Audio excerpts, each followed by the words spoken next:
Yo, what is going on, you guys? Bastion yugioh here, and today I'm coming at you with my Ryzeal Onomat deck profile. Post the, I guess, most recent Forbidden Limit list is going to be coming out essentially as of the 27th. So you're not going to be playing Ouroboros. We're not going to be playing the Arc Nemesis Protos. It's just straight rank 4 spam, which I absolutely love. It's a lot of fun playing the Onomat cards. If you guys know from being fans of the channel, I mean, I love the Utopia support, love Utopia lore. I think it's a lot of fun, and being able to make it so it is actually a very competitive deck, I think it's really awesome, mixing it with, of course, the Ryzeal engine. So we're gonna go ahead and show this deck off real quick, and pretty much release some of my thoughts out there, stuff like that. So first things first, for the Ryzeal stuff, you play 2 copies of the Ice Ryzeal, pretty standard. You only can play 2. We play 2 copies of Sword, 1 copy of Ext, 1 copy of Star, 1 copy of Node. That's going to be it for the Ryzeal monsters. You really don't need to play any more than this. This will be fine because you search these all pretty much, search, special summon themselves out. Super free, so I really like the versatility that they provide, just being able to spam, rank 4 spam. We played 3 copies of the Dododo Warrior. I'm still waiting for the other 2 to come in the mail, but I couldn't wait to go ahead and show this off to you guys. So we have Dododo Warrior. Card's absolutely insane. Sends Kage to Kage to the graveyard. Kage special summons itself, and this special summons itself and becomes a level 4. So it's a free rank 4 with essentially no build up whatsoever. So awesome. So 2 copies of Kage, Onomat-Kage, not Kage to Kage. That's the card that you don't play. Onomat-Kage is absolutely ridiculous. So special himself from the hand or graveyard as long as you control a Zubaba, Gagaga, Go, Dododo monster. So really good. Also has a really cool effect where you can banish it from the graveyard to return 2 Xyz monsters from the graveyard back into the extra deck. So has that nice recursion for you. For the rest of our Go engine, we play Go Goblinberg, Gambara Knight, and then 1 Zubaba Gancho Gagaga Coat for our main deck engine. All this special summons itself essentially for free, except for the Go Goblinberg, but this one special summons one from the graveyard, so that'd be the only normal summon amongst that entire group, which is insane. Also, Zubaba Gancho has an awesome effect where it can actually special summon a Go Dododo monster from your graveyard. So again, just additional forms of special summoning, super good. For the last 2 Ryzeal spell traps, play 1 copy of Cross and 1 copy of Ryzeal Plasma Hole. Plasma Hole is insane, very easily searchable in the deck. Plus, you can use Star Ryzeal to set the Ryzeal Cross, so you can search this more easily as well. Or if you already have a way to access it, you're fine. You can go ahead and set this as well. So really good to have that. Also, just additional forms of interruption. 1 Bonfire for consistency, 1 Prosperity, again for consistency. We play 3 copies of Onomat-Ryzeal. I need to get these 2 rarity bumped, but it's all good. So Onomat-Ryzeal is absolutely insane. You can essentially discard a card or send a card from the hand to the graveyard to add up to 2 monsters with different names, as long as they are Zubaba, Gagaga, Go, or Dododo monsters. So it's absolutely free. Along with 3 copies of Onomata Pickup. You can play 7th Tachyon as well.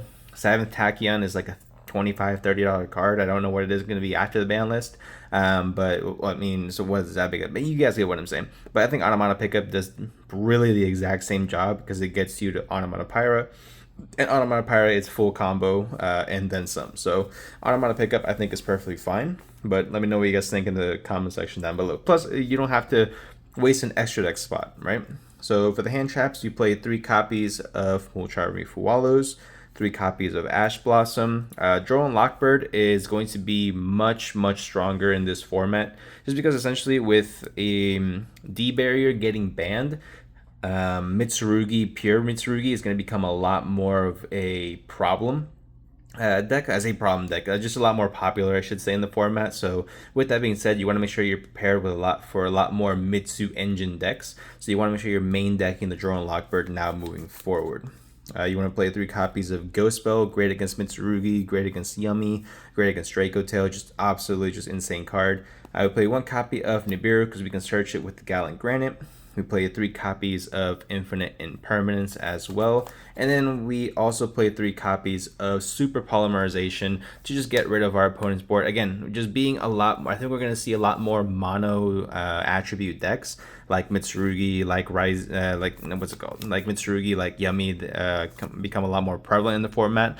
Branded just got the new structure deck as well, so I assume we're going to see a lot more of that. So being able to super poly your opponent's board away, I think can be extremely strong, and just get you a Mud Dragon, which is a level 4. So obviously just gets you additional fodder for your rank 4 engine as well. So I think it's really, really good. For the Ryzeal extra deck, I should say, just for the entire extra deck, not just Ryzeal's extra deck. I play 1 copy of the Detonator. I am on 1 duo drive right now. I do want to find space for a second one, just obviously it can be really, really good. But I think we just have space for the 1 for right now. And the only reason I do have only space for 1 is because I put in some heat in here. I think it's going to be pretty cool. I put in 1 copy of number F0 Utopic Futures Exile, which is actually an insane card. So basically, it gains 500 attack for all ranks of Xyz monsters I control or my opponent's graveyard, which is really, really good. So it's always going to be at least at 2,000 attack, which is nice. Unless you have multiple other Xyz monsters to field, which this deck can easily end on. If you have a duo drive Detonator in this guy is at like 4,000 or 4,600, something crazy amount of attack points, right? So that's obviously going to be nice. Also, once per turn, when your opponent activates a card or effect on the field, you can detach a material from this card and take control of 1 monster your opponent controls. Also, for the rest of this turn, this card cannot be destroyed by battle or card effects. Also, your opponent cannot target other cards you control except this one, and cannot target other monsters you control for a attack target except for this one as well. So it just gives your whole board a lot of very much needed protection, where I think that targeting is going to be really, really strong in this format as well. We have 1 F0 Utopic Future to bridge into the F0 Utopic Draco Future. That's a free Omni Negate as well. 1 Gallant Granite to search the rock. 1 Gaga Girl, as it is mandatory. You play 1 Baguska. Oop, kind of glares not there, but you know what Baguska looks like. 1 Dugaris. I think it's pretty standard. 1 Castel. 1 Exton Knight, 1 Mirror Logic Aggregator. You can play the other Xyz as well, the rank 7, I forget the name of it. But I like Mirror Logic Aggregator. I can see obviously the value of the other one, but you know, we're just concepting right here. And then 1 copy of Eclipse Twins for the Xyz monsters, with of course Garura and Mud Dragon for your fusions and super poly targets. So we play there's a 44 card main deck, obviously 15 card extra deck. I'm having a lot of fun with this. Obviously I'm not like a Ryzeal pro by any means, but this is a really fun deck. It's the first time I'm actually building this like IRL, which is pretty cool. Now the deck is like dirt cheap, so that's a big driving force as far as myself at least picking up the cards. But let me know what you guys think in the comment section down below. Is Ryzeal positioned to be a meta contender again in this format now that the barrier is gone? So you can actually gives this deck a lot more free reign now that you don't have to worry about getting deep barrier locked and you can't Xyz summon at all, which is all this deck does. So again, let me know what you guys think in the comment section down below. Hope you guys did enjoy, and I will see you guys in the next one.